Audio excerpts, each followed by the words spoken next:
Welcome और welcome back to my channel. This is Himanshi. और पहले तो आप सबको बहुत बड़ा थैंक यू। हम लोग 500 फॉलोअर्स के बहुत पास है। जब मैं ये वीडियो शूट कर रही थी तो मेरे 493 फॉलोअर्स है। तो आई होप ये वीडियो के आने के बाद 500 क्रॉस हो जाए। आई फील सो लकी कि 500 followers is such a big thing. मैंने इतना बड़ा गोल नहीं रखा था। I wanted to help you all. मुझे लगा था अगर 500-600 लोग मेरे साथ जुड़ गए तो that's such a great thing कि मैं इन लोगों की हेल्प कर पा रही हूँ।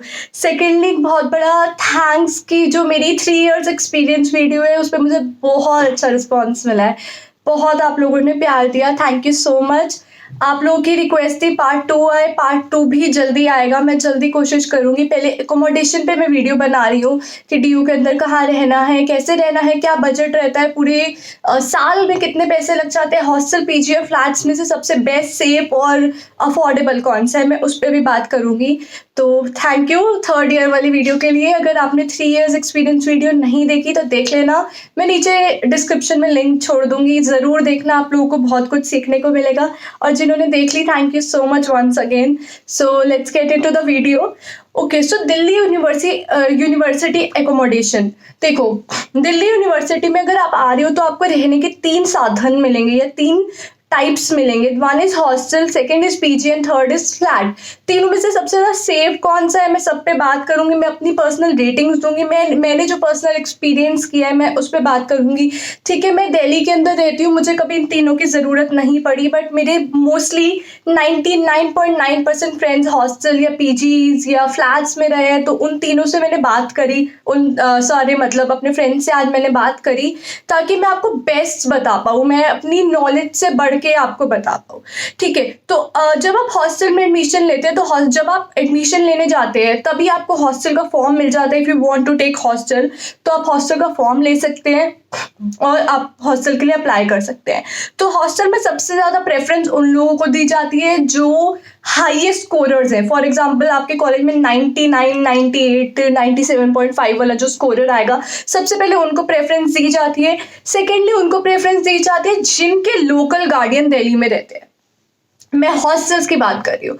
इसका रीज़न ये है ताकि कोई भी प्रॉब्लम हो, बच्चे को कोई भी मेडिकल इमरजेंसी हो या कुछ भी लाइफ में प्रॉब्लम्स बहुत सारी लगी रहती है, किसी भी टाइप की प्रॉब्लम हो तो हॉस्टल एटलीस्ट आपके लोकल गार्डियन को बुला पाए, आपकी सेफ्टी के लिए कोई हो दिल्ली के अंदर। लोकल गार्डियन वालों को प्रेफरेंस मिलती है, बट ऐसा नहीं है कि अगर आपका लोकल गार्डियन दिल्ली में नहीं है या आपका कोई भी नोन दिल्ली के अंदर नहीं रहता तो आपको हॉस्टल नहीं मिलेगा। ज़रूर मिलेगा, बट हाँ थोड़े से चांसेस कम हो जाते हैं। उसके अलावा इंटरव्यूज होते हैं जिसके अंदर आपके पेरेंट्स को भी बिठाया जाता है। आपके पेरेंट्स का पूरा फाइनेंशियल बैकग्राउंड देखा जाता है कि वो फाइनेंशियली स्ट्रांग है, कि वो आपके हॉस्टल का खर्चा उठा पाए। देखो, हॉस्टल का खर्चा होता फ्लैट्स और पीजी के मुकाबले कम ही है, लेकिन स्टिल हॉस्टल्स देखते हैं ये चीज़ कि अगर आप इकोनॉमिकली वीकर सेक्शन से बिलोंग करते हैं तो हॉस्टल में आपके चांसेस बहुत बहुत बहुत कम हो जाते हैं। इस तरीके से आपको फर्स्ट ईयर में एडमिशन मिल गया। सेकेंड और थर्ड ईयर के अंदर आप लोग कैसे प्रमोट होते हो हॉस्टल के अंदर depends on your percentage. First year में अगर आपके परसेंटेज बिल्कुल ही 50 से बिलो चले गए तो आपसे हॉस्टल छीन लिया जाएगा। अगर आपके परसेंटेज है 70 क्रॉस या 65 प्लस तो आपको हॉस्टल कंटिन्यू करने को दिया जाएगा। ऐसे ही थर्ड ईयर के अंदर होगा। तो this is the way of hostel. अगर मैं खाने के बारे में बात करूँ तो खाना बहुत अच्छा होता है हॉस्टल का, मतलब वो लोग कोशिश करते हैं। मैं आपको दौलत राम का बताती हूँ, I don't know about other colleges. मतलब मैं दौलत राम के बारे में अगर मैं बात करूं तो दौलत राम वाले एक ऐसा रूल था कि you have to have 1 fruit a day, you have to drink a glass of milk. तो जब ऐसे रूल्स एंड रेगुलेशन आ जाते हैं ना तो माँ बाप की टेंशन थोड़ी कम हो जाती है कि बच्चा अच्छी डाइट ले रहा है। ठीक है, सेकेंडली हॉस्टल हर कॉलेज के अंदर नहीं है। मतलब कुछ जैसे अगर आप बात करो हंसराज की तो वहाँ पे सिर्फ बॉयज हॉस्टल है। तो इस तरीके से हर कॉलेज के अंदर हॉस्टल नहीं है। तो आप लोगों को देखना पड़ेगा कि किस कॉलेज में हॉस्टल है, किस कॉलेज के अंदर हॉस्टल नहीं है। अगर मैं सेफ्टी की बात करूँ तो गर्ल्स के लिए हॉस्टल इज द बेस्ट। वहां पे आपको 7 या 7:30 के बाद आपको बाहर जाना अलाउड नहीं होता। At some point that's good, because Delhi जैसे शहर के अंदर बहुत इंपॉर्टेंट है गर्ल्स सेफ्टी। तो आप इस चीज़ को नेगेटिवली मत लीजिए, इस चीज़ को पॉजिटिवली लीजिए। अच्छा है अगर आपको 7, 7:30 के बाद अलाउड नहीं किया जाता, आपके पेरेंट्स सेटिस्फाइड रहेंगे कि हमारा बच्चा ठीक है, हमारा बच्चा सेफ है। तो that's the most important thing about hostels. Let's talk about PGs. देखो, अगर आप नॉर्थ कैंपस में आ रहे हो तो आप जगह का नाम लिख लो या याद कर लो या सेव कर लो। अगर आपको पीजी चाहिए तो या तो आप कमला नगर में लो, या आप रूपनगर में लो, या आप शक्ति नगर में लो, ठीक है, या आप ज्यादा से ज्यादा हडसन लेन में ले सकते हो। इन 4 प्लेसेस में लोगे तो बेस्ट रहेगा, बिकॉज इन चारों प्लेसेस से विद इन अ किलोमीटर है दिल्ली यूनिवर्सिटी के A to Z colleges in North Campus. I am not talking about South Campus, I am talking about North Campus. Hudson Lane, Kamla Nagar, Rupnagar, Shakti Nagar, right. Kamla Nagar is the best according to me, because Kamla Nagar is a market. अगर आप Google पे search करोगे, Kamla Nagar is a very very famous market. Delhi University के बच्चे वही रहते हैं, मतलब दिल्ली यूनिवर्सिटी के बच्चे अगर कहीं भी रह रहे हो all over Delhi University, hostel, PG, flats, Kamla Nagar के अंदर ही वो लोग घूमते हैं। कमला नगर में सारे बुक स्टोर है, खाने पीने के जॉइंट्स हैं, बड़ी बड़ी ब्रांड्स हैं, लोकल मार्केट है, आपकी मेडिसिन की शॉप है। तो कमला नगर इज अ प्लेस कि आपके पेरेंट्स को ये नहीं है कि अगर बच्चे को मेडिकल शॉप पे जाना है तो है, अगर उसे जनरल स्टोर पे जाना है तो है, मिनीसो जैसी आपने ब्रांड सुनी होगी वो है, खाने की चीजें आसपास सस्ते से लेके महंगी ब्रांड, मैकडोनल्ड से लेकर बड़े बड़े रेस्टोरेंट्स वहां पे सब है। सड़क वाले मैगी पॉइंट्स या चाय वाले से लेके सब कुछ है। आपकी किताबों की दुकान सारी वही है। तो that's one of the best place, एक हैपनिंग प्लेस है। जब आप वहाँ पे शाम को 4-5 बजे निकलोगे ना, तो you will see students. Safe रहता है वहाँ, पुलिस पेट्रोलिंग करती रहती है, मार्केट एरिया है, लोग ऑल ओवर दिल्ली से वहाँ घूमने आते हैं, पूरा आपको स्टूडेंट कल्चर दिखेगा वहाँ पे।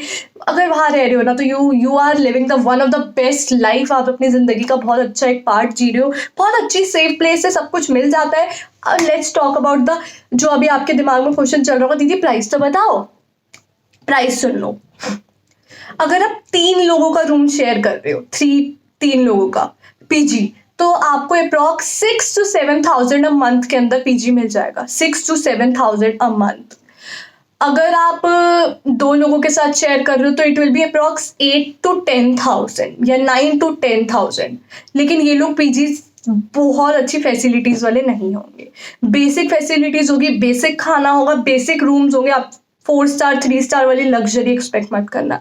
अगर आप ये सब चाहते हो कि आपको लग्जरी भी चाहिए, सब कुछ अच्छा चाहिए, आपको बहुत डीलक्स में रहने की आदत है, तो अप्रॉक्स 15,000 अ मंथ के अंदर आपको पीजी मिल जाएगा। बहुत सारे पीजी है, डबलेस, ये वो, जो 15,000 16,000 रुपए मंथली लेते हैं और रूम देते हैं, पीजी देते हैं। I mean that depends on your budget. तो मैं आपको बता रही हूँ 7,000 से पीजी स्टार्ट होके 20,000 तक पीजी जाता है, डिपेंड्स ऑन योर बजट। आप सोच लीजिए आपको कितने हजार आप एक महीने में खर्च करना चाहते हैं। हाँ, उस 7,000 में आपको सुबह दोपहर और शाम का खाना भी मिलेगा, उस 15,000 में भी मिलेगा। बट हाँ, होता है ना 3 star hotel, 5 star hotel, 2 star hotel, तो ये पीजी के अंदर वो सिस्टम है। अगर आप 7,000 वाला ले रहे हो तो आपको 3 स्टार होटल वाला या 2 स्टार होटल वाला एक तरीके से आपको लग्जरी मिलेगी। 20,000 या 18,000 दे रहे हो तो 5 स्टार वाली लग्जरी मिलेगी। उसके अंदर आपको डीलक्स बेड्स या प्ले स्टेशन वाला एरिया, प्लेइंग एरिया, ये सब मिल जाता है पीजीज के अंदर। डिपेंड्स आप कितना खर्च करना चाहते हो। बट पढ़ाई करने आ रहे हो, अगर आप 10,000 वाले में भी रह रहे हो तो कोई दिक्कत नहीं है। आपका मेन फोकस पढ़ाई होना चाहिए, ठीक है। आपका मेन फोकस दिल्ली यूनिवर्सिटी के बेनिफिट्स उठाना होना चाहिए। तो that totally depends on your budget. अगर आप 7,000 भी अफोर्ड नहीं कर सकते तो आप अगर 2-3 दिन मशक्कत कर लोगे तो maybe I am not sure 5,500 या 6,000 तक भी आपको शायद पीजी मिल जाए। 6,000 मैक्स मिनिमम। 6,000 से नीचे तो I don't think so you will get a PG. 6,000 मैंने आपको लास्ट बता दिया। 6,000 से लेकर 20,000 के बीच में आपको मंथली वाला पीजी मिल जाता है। That totally up to your budget. PGs are very safe. वहां पे भी बहुत स्ट्रिक्ट गाइडलाइंस होती है। 8 या 9 बजे के बाद बाहर नहीं जाने दिया जाता। In girls PG, boys PG को 10 या 11 बजे तक की डेडलाइन मिल जाती है, उसके बाद आप बाहर नहीं जा सकते। एक आपका वार्डन जरूर होती है या कोई भी होता है, एक पर्सन जो आपकी रखवाली करता है देखने के लिए कि सब कुछ आप लोग ठीक हो, आप सेफ हो, आपको अच्छा खाना मिल जाता है। पीजीज के अंदर भी कोई दिक्कत नहीं है। बस आपको कहाँ लेना है, मैंने उसके बारे में आपको बता दिया कि इन जगह पे लेना है। उसी 7,000 के अंदर आपका सब कुछ खाना पीना मिल जाएगा। अब सुनिए पीजी लेने कैसे। जब आप दिल्ली यूनिवर्सिटी नॉर्थ कैंपस में एडमिशन लेने आएंगे, आपको जगह जगह बोर्ड्स लगे हुए मिल जाएंगे। 7,000 में पीजी, 10,000 में पीजी, 12,000 में पीजी। और तो और जब आप एडमिशन ले रहे होंगे तो बहुत सारे लोग आपके पेरेंट्स को अप्रोच करेंगे। जब पेरेंट्स बाहर खड़े होंगे कि आपको पीजी चाहिए, आप हमारा कार्ड रख लो, आपको पीजी चाहिए। ऐसे देर आर बहुत सारे लोग जो आपको पीजी देंगे, आप उनके साथ जा सकते हो। But make sure there are brokers. मतलब अगर मैं हिंदी में कहूँ, वो लोग दलाल हैं। तो दलाल, देखो आपको 90% 99% दलालों के थ्रू ही पीजी लेना पड़ेगा, because you are not well aware कि कमला नगर में पीजी कहाँ मिलेगा। अगर आप डायरेक्ट पीजी जा सकते हो तो कमला नगर मार्केट में चले जाना, अगर आप डायरेक्ट जा सकते हो तो वहाँ पे आपको बहुत सारे पीजीज अलग से बोर्ड लगे हुए दिख जाएंगे कि ये पीजी है। अगर आप डायरेक्ट जाएंगे तो शायद आप ब्रोकर चार्ज से बच जाए, बट 90% बच्चा ब्रोकर चार्ज देता है। तो ब्रोकर चार्ज क्या होता है, समझिए आपका 7,000 का पीजी है, ठीक है, 7,000 मंथ।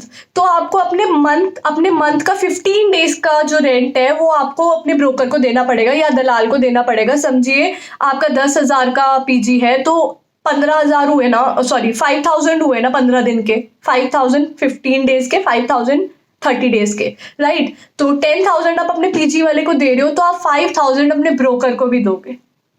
ये एक तरीका चलता है नॉर्थ कैंपस में पीजीज लेने का। अब let's talk about South campus. South campus के अंदर थोड़ा सा कम हो जाता है, जो मैंने अभी आपको नॉर्थ कैंपस के बारे में बताया। हाँ, बजट कम हो जाता है, 7,000 की जगह आपको 5,000 में भी पीजी मिल जाएगा। लेकिन साउथ कैंपस में ना, नॉर्थ कैंपस जैसा नहीं है कि सारे कॉलेजेस साथ है तो सबके पीजी साथ होंगे, ऐसा कुछ भी नहीं है। साउथ कैंपस में दूर दूर कॉलेजेस है, गिन के 4-5 कॉलेजेस है जो विद इन 3-4 किलोमीटर है। तो जैसे वेंकटेश्वर हो गया, आत्माराम हो गया, मैत्री हो गया और शहीद भगत सिंह हो गया, ये थोड़े आसपास हैं, ठीक है। तो इन कॉलेजेस के लिए पीजी आपको मिल जाएगा सत्या निकेतन में। बाकी जैसे DCAC है, वो Delhi college of arts and commerce, वो सरोजनी नगर में है, तो वहाँ पे पीजीज लेना भी बहुत डिफिकल्ट हो जाता है। और वहाँ पे आपको दैट एनवायरनमेंट नहीं मिलेगा कि सिर्फ बच्चे ही बच्चे हैं, वहाँ पे बाकी रेजिडेंशियल एरियाज के अंदर ही आपको पीजी मिलेगा। अगर आप वेंकटेश्वरा, आत्माराम, शहीद भगत सिंह, मैत्री के आसपास है तो सत्या निकेतन के अंदर आप जाकर पीजी लीजिए, वहाँ पे भी आपको स्टूडेंट कल्चर मिल जाएगा। बट आप उसके अलावा किसी भी अगर कॉलेज के अंदर जा रहे हैं तो you will not get that बच्चों वाला थिंग, आपको रेजिडेंशियल एरियाज के अंदर पीजी मिलेंगे, ठीक है। बजट में बता दिया, बजट उतना ही रहेगा आपका, थोड़ा सा कम हो जाएगा, आपको 5 to 6,000 से लेके 10 से 15,000 तक पीजी मिल जाएगा। ओके, तो ये हो गया पीजी के बारे में।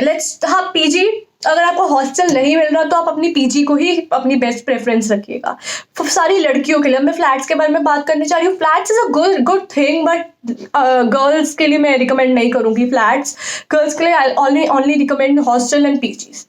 पीजी बहुत अच्छे हैं, पीजी दिल्ली यूनिवर्सिटी में सेफ है, आप टेंशन मत लीजिए। If you are coming to north campus तो आप आग बंद करके कमला नगर या रूपनगर में बहुत अच्छे पीजी है, शक्ति नगर हो गया, हडसन लेन में ले सकते हैं, मलखागंज में ले सकते हैं। इस एरिया के अंदर आपको आग बंद करके बहुत सेफ पीजीज मिल जाएंगे, अच्छे बजट में मिल जाएंगे, आपके बजट के हिसाब से मिल जाएंगे, तो आप लीजिए, कोई दिक्कत नहीं है। फ्लैट्स मैं रिकमेंड नहीं करूंगी, लड़कों को मैं फ्लैट्स जरूर रिकमेंड करूंगी। अब जो जानना चाहते हैं फ्लैट सिस्टम क्या है, फ्लैट्स अगर आपको चाहिए दिल्ली यूनिवर्सिटी में तो आपको एक रेजिडेंशियल एरिया के अंदर मिलेंगे। फ्लैट्स का मैं आपको बजट बता देती हूँ। 3 BHK से स्टार्ट करते हैं। 3 BHK आपको 15 से 17,000 के अंदर मिल जाएगा मंथली, 15 to 17,000। ऑफकोर्स उसके अंदर आपको फूड नहीं मिलेगा बिकॉज वो आपने अपना फ्लैट एज अ रेंट लिया। अगर आप 15,000 में ले रहे हैं, अगर आप 3 दोस्त मिलकर ले लेते हैं कि एक रूम सबका हो जाएगा, 3 BHK है, आपको ड्राइंग रूम भी मिल गया, आपका प्राइवेट हो गया, कोई रिस्ट्रिक्शंस नहीं चाहिए आपको, तो आपको 5,000 अ मंथ पड़ जाएगा। अगर आप कुक रख लेंगे, 3-4 हजार रुपए कुक ले लेगा, 5,000 भी अगर कुक ले लेता है तो आपको अप्रॉक्स 6-6,500, अगर आप बिजली का बिल भी मिला ले तो अप्रॉक्स 7,000 के अंदर आपका फ्लैट के अंदर निकल जाएगा आपका मंथली। अब आप बोलेंगे पीजी से तो बहुत सस्ता है, पीजी तो आपने बोला 7,000 में बहुत ही बेकार मिलेगा और 10,000 के ऊपर ही अच्छा मिलेगा। हाँ, पीजी से सस्ता पड़ेगा अगर 3 दोस्त मिलके ले लेते हैं 3 BHK फ्लैट, तो आपको सस्ता जरूर पड़ेगा, आपका 7-7,500 के अंदर मैक्स में मंथ निकल जाएगा। बट पीजी के अंदर आप खाना तो बनवा लेंगे पर आपको सब्जियां खुद लेके आनी पड़ेगी, आपको घर का सामान खुद लेके आना पड़ेगा। पीजी में आपको सब कुछ मिलता है, आपको सफाई खुद करनी पड़ेगी, अगर आप सफाई के लिए भी लगवा रहे हैं मेड तो आपको पैसे देने पड़ेंगे, बल्कि पीजीज के अंदर ऐसा कुछ नहीं होता। पीजी के अंदर आपको रिस्ट्रिक्शन मिलती है, फ्लैट में ऐसा रिस्ट्रिक्शन नहीं मिलती। तो फ्लैट्स लड़कों के लिए ठीक है, आप 12 बजे आए, 2 बजे आए, कोई रिस्ट्रिक्शन नहीं है, आप आराम से जब मर्जी आए, आप अपने हिसाब से मेड रख सकते हैं, आप अपने हिसाब से कुक रख सकते हैं, आप 5-7-8 हजार मैक्स के अंदर आराम से आपका निकल जाएगा, आपके ऊपर कोई रिस्ट्रिक्शन भी नहीं है। इफ़ यू गाइज वांट, आपके 3 दोस्त हैं, एक ही शहर से आ रहे हैं, नोन दोस्त है, बहुत अच्छे फ्रेंड्स हैं, तो आप फ्लैट जरूर लीजिए। और अगर आपके पेरेंट्स अलाउ करते हैं, अगर मैं सेफ्टी के बारे में बात करूँ तो सेफ्टी सारी आपके ऊपर डिपेंड करती है। पीजी में तो आपके सर पे एक वार्डन जरूर रहेगी या कोई भी एक रहेगा बंदा, या जो भी उसका ओनर है पीजी का वो रहेगा। फ्लैट में आपके ऊपर कोई रिस्ट्रिक्शन नहीं है, safety totally depends on you. Right. और अगर आप 2 BHK लेते हैं तो वो आपको पड़ जाएगा 12-13 हज़ार रुपये में, 12-13,000 अ मंथ। अगर आप 1 BHK लेना चाहते हैं, कुछ बच्चे मुझे पूछ रहे थे कि दीदी हमारे पेरेंट्स साथ आके रहना चाहते हैं या हमारी मदर साथ आके रहना चाहती है, हम लोग के लिए 1 BHK भी इनफ होगा। तो 1 BHK you can get around 9-10,000 in the north campus. South campus में थोड़ा 7-8 हज़ार हो जाएगा, बट साउथ कैंपस के अगर आप हैवी रेजिडेंशियल एरियाज में चले गए, सरोजनी नगर या लाजपत नगर, तो आपको 10 हज़ार के पार जाएगा। बाकी अगर सत्य निकेतन जैसी एरियाज की बात करूँ तो आपको 9 से 10 हज़ार के अंदर 1 BHK मिल जाना चाहिए। सेम विथ नॉर्थ कैंपस, 9 से 10 हज़ार के बीच में। वही आपको मैंने बता दिया, मलखागंज में आप फ्लैट्स ले सकते हैं, कमला नगर में ले सकते हैं, गुप्ता कॉलोनी में मिल जाएंगे फ्लैट्स। तो उसके लिए आपको प्रॉपर्टी डीलर या किसी भी ब्रोकर से या किसी भी दलाल से डील करनी पड़ेगी, because you don't know flats कहाँ पे एम्प्टी है, कौन सा घर कहाँ पे आपको मिल जाएगा। तो this was all about accommodation, Delhi university में रहने का तरीका, बजट, सेफ्टी, फूड। अगर और कोई भी डाउट हो इसके बारे में तो आप कमेंट करके मुझसे पूछ लेना, मैं बता दूंगी। और हाँ, मेरी पार्ट 2 वाली वीडियोस जब बहुत जल्दी आएगी। तब तक के लिए take care of yourself, stay home, stay safe, take care, bye.